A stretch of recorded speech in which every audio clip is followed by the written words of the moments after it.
السلام عليكم اخواتاتي، كي دايرين؟ لاباس عليكم؟ كلشي بخير. اليوم راني جيت لكم بواحد الفيديو جديد. غادي ندير لكم كما كتشوفوا الزيتون مشرمل. هذا الزيتون راه مغسول كما كتشوفوا ومهرس، راه مهرس كما كتشوفوا. هذا الزيتون المهرس راه ماشي المشرط، راه مغسول ومستقطر ونقي وعلى حقه وطريقه كما كيقولوا.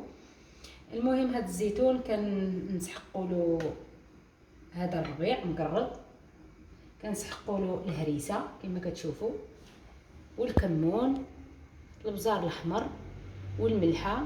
الملحه كل واحد على حسب اللي بغى، كاين اللي كيبغي يدير مالح وكاين اللي كيبغي يدير شويه. وهنا كاينه الثومه وكاينه الحامض مقطع كما كتشوفوا، وكاس ديال الزيت. المهم ها هو هذا الاخر غادي ندير فيه الزيتون كما كتشوفوا. بسم الله. غادي ندير الزيتون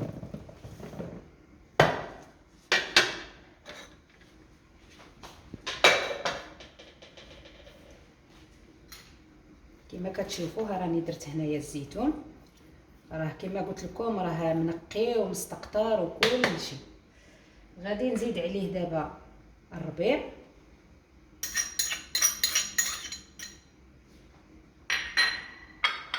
ونزيد عليه كما قلت لكم هاد المقادير هادو راه كلشي كيعرفهم.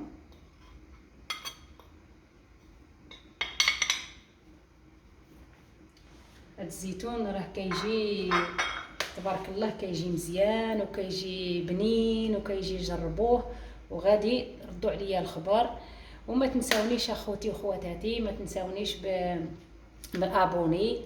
ديروا لي ابوني ابوني ابوني وديروا لي البصمه، لان راه المشاهده كاينه ولكن ما كتشاركوش معايا في القناه وما كديروش ابوني.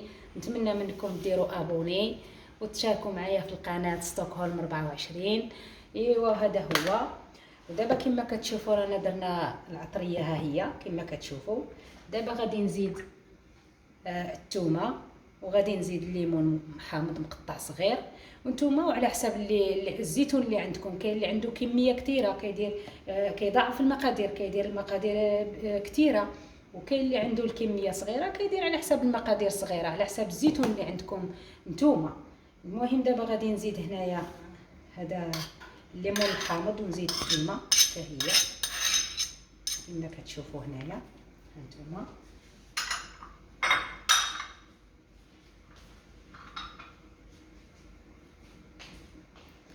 انا دابا ملي زدت هاد المقادير هنا، راه هنا دابا غادي نخلطوهم مزيان كما كتشوفوا. وبالنسبه ديروه هني ديريكت في هذا الاخر اللي كيتبلع باش يبقى لكم محفوظ، اما ديروه في الثلاجه اما تخليوه على برا، كل واحد المهم غادي نحركوا هذا الشيء باش يتخلط.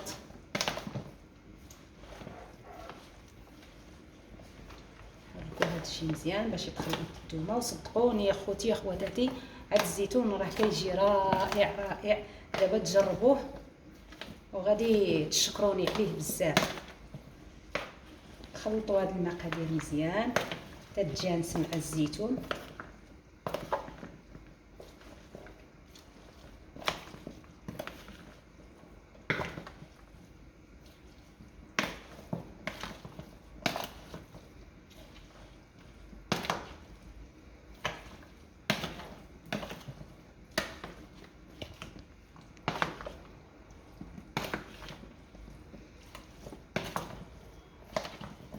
كما كتشوفوا احنا خلطنا دابا هاد المقادير العطريه وكل شيء مع الزيتون. دابا غادي نزيدوا هاد زيت الزيتون، هادي راه زيت العود كما كتشوفوا. نتوما وعلى حساب الكميه ديال الزيتون اللي عندكم يقدر تنقصوا، ما ديروش الا عندكم قليل ما ديروش كاع هاد الكاس، حيت انا عندي الزيتون هنايا الكميه كبيره درت هاد الكاس هذا. الا عندكم الكميه صغيره ديروا قل من هذا الكاس هذا، وعاوتاني الا عندكم الكميه ديال الزيتون كبيره على هذه ديروا اكثر من هذا الكاس هذا. المهم انا راني درت هذا الكاس هذا كما كتشاهدوا.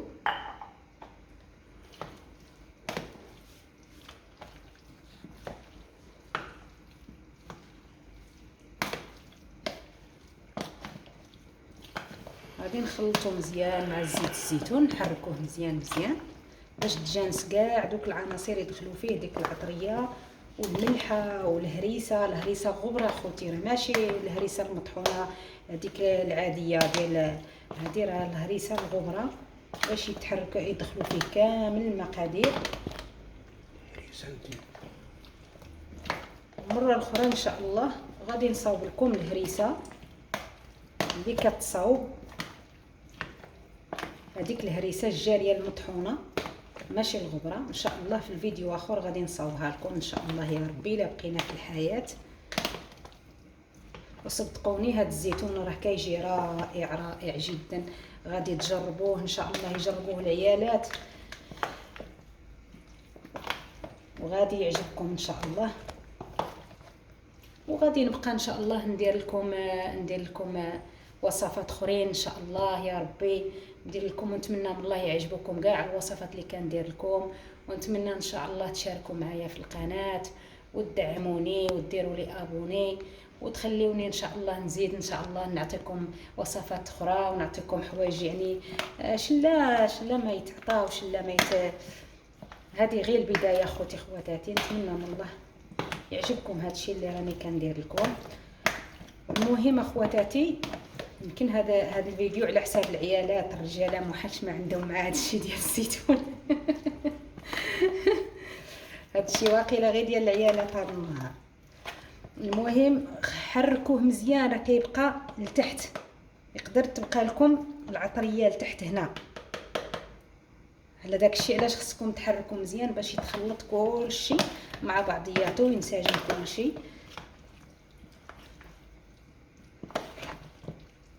كما كتشوفوا اخواتاتي صدقوني راه زعما كتجي هاد الزيتون كيجي رائع، عاد مني كيجلس يومين 3 ايام كيتخمر مزيان كيجي روعه. ما شهيتكم اخواتاتي واخوتي.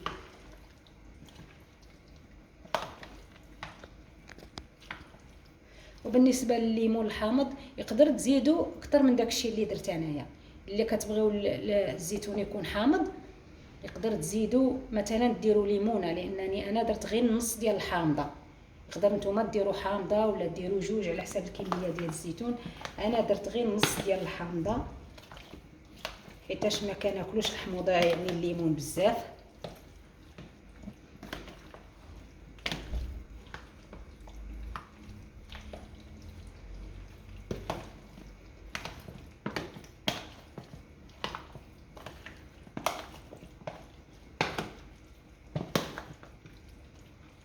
وهذا الزيتون راه كيبقى مده طويله، زعما كيبقى واحد المده طويله كيصبر، تاكلوه يبقى لكم تصايبوه بحال هكا يبقى واحد المده طويله، ما تخافوش منه ما يخسر ما حتى شي حاجه، غير نتوما ديروا له الزيت الكافي، ديروا لي المقدار ديال الزيت كافي وانتو خليوه، راه غادي يبقى لكم واحد المده طويله وتبقى تاكلوا منه، راه غادي يعجبكم ان شاء الله.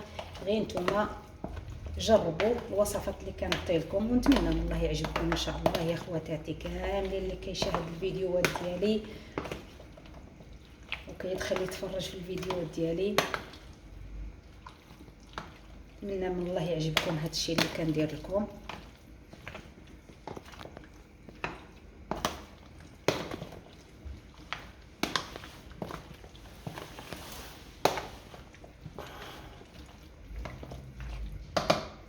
وكما قلت لكم اخواتاتي هذه هي الوصفه ديالنا اليوم ديال الزيتون مشرمل على حقه وطريقه كما كتشوفوا كما كتشاهدوا. نتمنى من الله تعجبكم هذه الوصفه هذه، وفي الفيديو الجاي ان شاء الله غادي ندير لكم وصفه اخرى حاجه اخرى.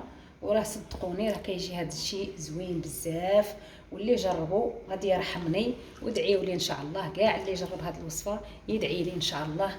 ونتمنى من الله يا ربي في الفيديوهات المقبلين ان شاء الله ندير لكم حوايج يكونوا مزيانين ويكونوا ان شاء الله يعجبوكم. ونتمنى من الله ان شاء الله ما تملوش ان شاء الله بالفيديوهات نتاعي. ونتمنى منكم اخواتاتي واخوتي كاع اللي شاهدني يدير لي ابوني يا اخوتي ابوني، راه المشاهده بوحدها ما كافياش، خاص ضروري ديروا لي ابوني وديروا لي جيم، والله يجازيكم بخير. ونتمنى ان شاء الله من ربي الى لقينا في ساعه الخير. نتوما ان شاء الله اخوتي منكم نتوما وخواتاتي، نتوما غادي تطلعوني ونتوما غادي تزيدوني لقدام ان شاء الله يا ربي.